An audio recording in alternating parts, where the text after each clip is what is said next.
श्री शिवाय नमस्तु भयम। दोस्तों, जैसा कि आप सभी लोग जानते हैं कि 13 मार्च 2026 यानी शुक्रवार को पड़ रही है चैत्र महीने की कृष्ण पक्ष दशमी तिथि। और दोस्तों, ये वह तिथि है जो चैत्र मास में पड़ने वाली सबसे बड़ी तिथि है, क्योंकि ये शुक्रवार के दिन पड़ रही है और इसका बहुत ही बड़ा और विशेष महत्व होता है। पूज्य गुरुजी ने कहा है कि अगर कभी भी मौका लग जाए और चैत्र महीने की दशमी तिथि शुक्रवार को पड़ जाए तो आप लोगों 11 चावल के दाने का उपाय तो अवश्य ही करना चाहिए। इन दोनों का संयोग बहुत ही कम आता है। इसी के साथ में गुरुजी ने अपने शिव पुराण कथा में बताया है कि इस दिन आपको 11 चावल दाने का उपाय तो आपको अवश्य ही करना चाहिए, क्योंकि ऐसा दिन पूरे साल में सिर्फ एक ही बार आता है। और दोस्तों, आप सभी लोग जानते हो कि शुक्रवार दशमी तिथि का अगर सबसे बड़ा कोई उपाय है तो वो 11 चावल के दाने वाला उपाय है। तो दोस्तों, इस शुक्रवार दशमी तिथि के दिन आप लोगों को इस 11 चावल दाने वाले उपाय को जरूर करना है। बहुत सारे लोग होंगे जिन लोगों ने इस उपाय को ना किया हो, मतलब पूरा साल निकल गया, उन्होंने किसी भी दिन इस 11 चावल के दाने वाले उपाय को ना किया हो। पर दोस्तों, आपके पास एक आखिरी मौका बचा हुआ है, जो कि 13 मार्च शुक्रवार दशमी तिथि के दिन है। तो इस दिन आप लोगों को इस वाले उपाय को जरूर कर लेना है। भले ही आप पूरे महीने भर इस उपाय को ना किया हो, पर अगर आपने इस चैत्र महीने की दशमी तिथि के दिन अगर इस वाले उपाय को कर लिया तो आपको इस उपाय को करने का वह फल मिलेगा जिसकी आपने कभी कल्पना भी नहीं करी होगी। इसीलिए आप लोग इस वाले उपाय को एक बार जरूर कर लेना है, ताकि आप लोगों के हाथ से ये मौका ना जा सके और आपको इस उपाय को करने का फल मिल सके। दोस्तों, ये उपाय पंडित जी ने अपनी अभी की ही श्री शिव महापुराण की कथा में बताया है जी। इस उपाय को आज हम आपको बहुत अच्छे से समझाने वाले हैं। इस वीडियो को देखने बाद इस उपाय को समझने के लिए आपको कोई और वीडियो को देखने की जरूरत नहीं पड़ेगी। तो चलिए दोस्तों, उपाय को शुरू करते हैं। देखिए, ये इस चैत्र महीने के शुक्रवार दशमी तिथि के दिन ये इतना खास होता है, इतना महत्वपूर्ण होता है। देखा गया है कभी कभी बड़े बड़े पूजा पाठ अनुष्ठान से जो मनोकामना पूर्ण नहीं होते, वो चैत्र महीने के शुक्रवार दशमी तिथि के दिन एक छोटे से उपाय करने से ही आपकी मनोकामना पूर्ण हो जाती है। और बहुत सारे लोग इस उपाय को किया भी है और उनको इस उपाय को करने का फल भी जरूर मिला है। अगर आप लोग भी इस उपाय को करना चाहते हैं तो आप इस उपाय को पहले अच्छे से समझ लेना, सुन लेना, उसके बाद करना। आपको इस उपाय का फल जरूर मिलेगा। और इस उपाय को कर लेने से आपके घर में चाहे किसी भी प्रकार की दुहक और समस्या क्यों ना चल रही हो, आपको उसका कारण भी नहीं पता है कि भाई ये समस्या किसका कारण से चल रही है, उसका भी कुछ कारण हो सकता है, जैसे पितृदोष हो सकता है या किसी भी तरह का मंगल दोष भी हो सकता है। तो इस दिन आप लोगों को ये वाला उपाय करेंगे लेना है।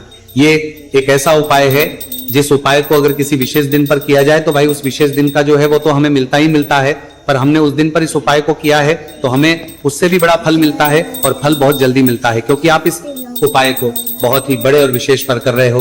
तो चलिए अब उपाय के बारे में बात करते हैं, लेकिन उससे पहले आप लोगों को यह जानना आवश्यक है कि आखिर ये उपाय किस समय करना है, किसको करना है और कैसे करना है। तो चलिए हम आगे आपको वीडियो में एक एक करके बताए देते हैं। लेकिन उससे पहले अगर आप लोग हमारे चैनल पर पहली बार आए हैं या फिर मेरी आवाज आज पहली बार सुन रहे हैं तो हमारे चैनल को सब्सक्राइब जरूर कर लेना और इस वीडियो को करके कमेंट बॉक्स में श्री शिवाय नमस्तु भयम ओम नमः शिवाय जरूर टाइप कर देना। तो दोस्तों, इस 11 चावल के दाने वाले उपाय को हमें इस शुक्रवार दशमी तिथि के दिन कैसे करना है, किसको करना है, किस समय करना है और कहां पर करना है, ये सारे सवालों के जवाब आपको इस वीडियो में मिल जाएंगे। और जो ये वीडियो देखेगा भाई उसको 11 चावल के दाने वाला उपाय जरूर करना चाहिए, क्योंकि इस दिन एक चावल के दाने का बहुत ही बड़ा और विशेष महत्व होता है। और जब बात आ जाए 11 चावल के दाने की तो ये सोने पर सुहागा वाली बात हो जाती है और ये एक बहुत ही बड़ा उपाय हो जाता है इस शुक्रवार दशमी तिथि का। तो अब दोस्तों, इस 11 चावल के दाने वाले उपाय को आखिर करना किसको है, सबसे पहले हम लोग वो बात जान लेते हैं। तो देखो, घर की जो बड़ी माताएं बहनें होती हैं, उन माताओं बहनों में से कोई भी एक बड़ी माता बहन इस वाले उपाय कर सकती है। और दोस्तों, अगर आप चाहे तो अपने घर में से सभी सदस्यों को भी इस उपाय को करवा सकते हैं।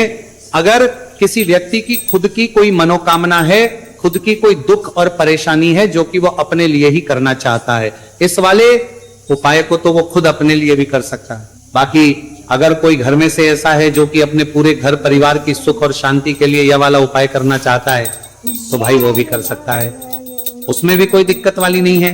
कहने का मतलब यह है कि इस उपाय को हर एक सदस्य भी कर सकता है और पूरे घर परिवार के सदस्य के लिए घर की बड़ी माताओं बहनों में से कोई एक माता बहन भी कर सकती है। माताएं बहनें अगर घर में उपस्थित ना हो या वह यह वाला उपाय ना कर पा रही हो तो फिर घर का कोई बड़ा सदस्य भी इस 11 चावल के दाने वाले उपाय को कर सकता है, चाहे फिर वो पुरुष ही क्यों ना हो, उसमें कोई भी दिक्कत वाली बात नहीं। अब दोस्तों इस 3 बल के दाने वाले उपाय को हमें करना कहां पर है? हमें इसे शिव जी के मंदिर में जाकर करना है। बहुत सारे लोग प्रश्न करते हैं हर एक उपाय को करते समय क्या हम इस उपाय को घर पर कर सकते हैं? तो इस वाले उपाय को आप घर पर नहीं कर सकते हो। इस वाले उपाय को करने के लिए आपको शिव जी के मंदिर ही जाना पड़ेगा। उसके बाद में दोस्तों जो अगला प्रश्न निकल कर आता है वो ये आता है इस उपाय को लेकर कि आखिर इस उपाय को हमें किस समय करना है, सुबह के समय करना है कि शाम के समय करना है? तो देखो इस वाले उपाय को आप लोग सुबह के समय भी कर सकते हो और शाम के समय प्रदोष काल में भी कर सकते हो। अब अगर आप पूछो कि भाई सब सबसे उत्तम समय कौन सा रहेगा इस 31 चावल के दाने वाले उपाय को करने का, तो हम आपसे बस यही कहेंगे कि इस उपाय को आप सुबह के समय करेंगे तो ज्यादा बेहतर होगा।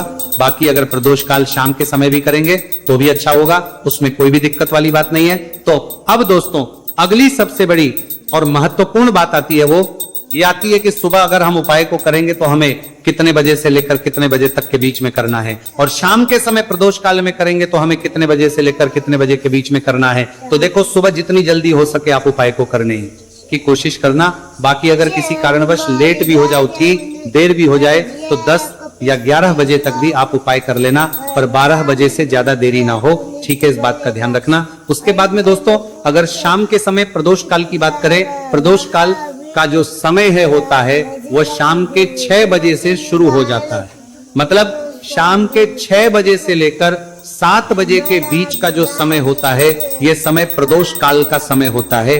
पर अभी जो मौसम चल रहा है इस मौसम में जो है शाम बहुत देरी से होती है, तो आप इस उपाय को 7 या 8 बजे के बीच में भी कर सकते हो। मतलब शाम के 6 बजे से 8 बजे के बीच में आप कभी भी इस वाले उपाय को कर सकते हो, उसमें कोई भी दिक्कत वाली बात नहीं है। अब दोस्तों यहाँ पर इस उपाय को लेकर एक और सबसे बड़ी बात ये निकल कर आती है कि इस 11 चावल के दानों को हमें लेना कहां से होता है और हमें इस उपाय को करने के साथ में क्या और कुछ भी सामग्री ऐसी होती है जो शिवजी के मंदिर लेकर जानी पड़ रहती है। तो देखो यहाँ पर हम आपको बता दें, सबसे पहले आप लोग ये जान लो कि ये जो 3 चावल के दाने वाला उपाय है, सिर्फ और सिर्फ आप उपाय की सामग्री लेकर कभी भी शिव जी के मंदिर मत जाना, क्योंकि हमें भगवान के सामने यह नहीं दर्शा है कि अगर हम भगवान शिव जी के मंदिर आए हैं तो अपने फायदे के लिए आए हैं। तो इसलिए जो भी पूजन सामग्री है, उपाय सामग्री है, 11 चावल के दाने, इसके साथ में आपको पूजन सामग्री भी जरूर लेकर जाना है। देखो अगर सुबह के समय उपाय कर रहे हो तो सीधी सी बात है, 1 लोटा जल तो आप लेकर जाओगे ही जाओगे। वही 1 लोटा जल अगर मिट्टी का जल हो तो बहुत अच्छा रहेगा। मिट्टी का जल कैसे बनाता है इसके लिए हमने पहले से बहुत सारी वीडियोस बना दी है आपके पास। इस दिन एक आखिरी मौका रहेगा, मिट्टी का जल शिव जी पर चढ़ने का और उपाय को करने का बहुत बड़ा आपको इस दिन फल मिलेगा। तो इसीलिए इस दिन हो सके तो भाई मिट्टी का जल चढ़ाना तो अपने साथ में कम से कम 1 लोटा जल तो आपको लेकर जाना ही जाना है। अगर मिट्टी का जल नहीं है तो घर का जल भी आप इस्तेमाल कर सकते हो। इसके अलावा जो भी पूजन सामग्री है, देखो 11 के दाने ये अलग आपके रहेंगे और जो आपकी पूजन सामग्री रहेगी वो अलग रहेगी। पूजन सामग्री में आप जो भी चीज लेकर जाना चाहे वो लेकर जा सकते हैं, एक बेलपत्र भी लेकर जा सकते हैं, उसमें कोई भी दिक्कत वाली बात नहीं है। वहीं अगर हम बात करें शाम के समय की, तो शाम के समय शिव जी पर जल नहीं चढ़ता है, इसीलिए शाम के समय आप लोग एक दीपक तैयार कर लें जो कि गोल तीखा आटे का, शुद्ध देसी गाय का घी का होगा, है ना। इस बात का आप लोगों को ध्यान करना है और इस दीपक को आपको घर से जलाकर नहीं लेकर जाना है, भगवान शिव जी के मंदिर में जाकर ही जलाना है। इस बात का भी आप लोगों को ध्यान रखना है। अब दोस्तों यहाँ पर हमें इस बात को समझना है कि ये 11 चावल के दाने हमें लेना कहाँ से है, क्या हमें दुकान से लेकर आना है या हमें अपने घर से लेना है या कहाँ से लेकर आना है और कौन से चावल लेना है, क्योंकि चावल भी बहुत प्रकार के होते हैं। तो देखो, इन सभी सवालों के जवाब आप लोग एक बात में सुन लो कि भाई जो उपाय है, इस उपाय में आपको ये नहीं देखना है कि भाई कौन से चावल है, कौन से चावल नहीं है। बस जो भी चावल ले रहे हो वो चावल का दाना सबूत होना चाहिए, मतलब साबुत होना चाहिए, टूटा हुआ नहीं होना चाहिए, कटा पीटा नहीं होना चाहिए।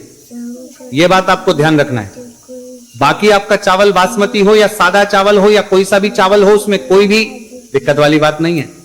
तो सीधी सी बात है कि आपके घर के रसोई घर में जहां पर आप बनाते हो, वहां पर जो भी चावल आपके उपस्थित हो, उन चावलों में से अपनी एक कटोरी भर लेना या एक मुट्ठी चावल अलग से निकाल कर रख लेना, क्योंकि हम 11 चावल ही यहां पर इस उपाय में लेने वाले हैं, तो हमें यह चावल के दाने गिनकर निकालने पड़ेंगे। इस बात का आप लोगों को ध्यान रखना है। तो अपने उस चावल की कटोरी में से या चावल में से 11 ऐसे चावल के दाने आप लोग निकाल लो जो कि टूटे हुए ना हो, कटे पीटे ना हो, कोई दाग ना लगा हुआ हो, है ना।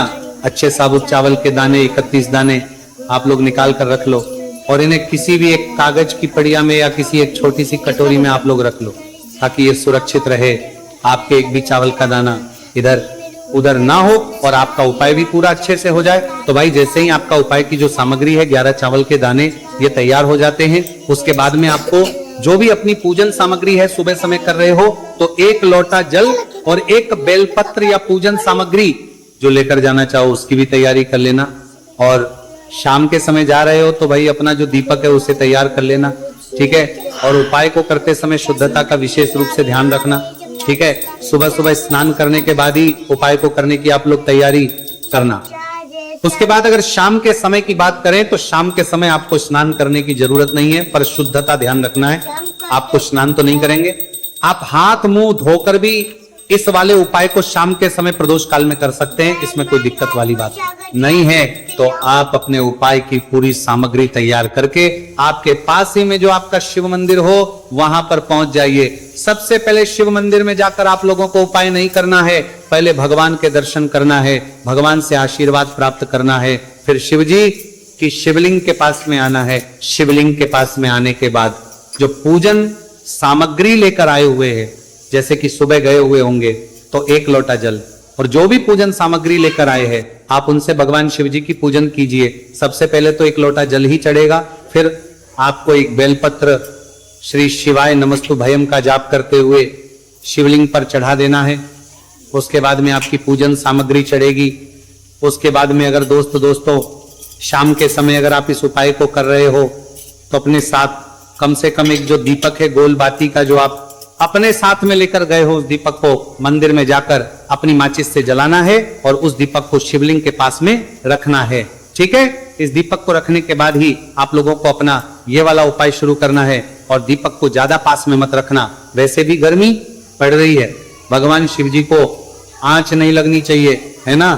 तो भाई जैसे ही आपकी पूजा अर्चना हो जाती है, आप भगवान शिव जी को प्रसन्न कर लेते हैं, उसके बाद शिवलिंग के पास ही में आप कहीं पर बैठ जाइए सामने, या आसपास जिस जगह पर आपको बैठना हो वहां पर बैठ जाइए और अपने वो 11 चावल के दाने अपने सामने निकाल कर रख लीजिए, क्योंकि अब यहां पर उपाय को यहां पर करने की आपको तैयारी करना है।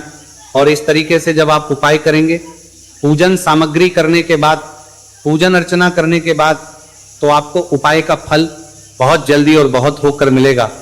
तो अपने चावल के अपने सामने निकाल कर रख लेना। और ये जो उपाय है ये आपकी सीधे हाथ की हथेली से होगा, इसलिए इस बात का भी विशेष रूप से ध्यान रखना है।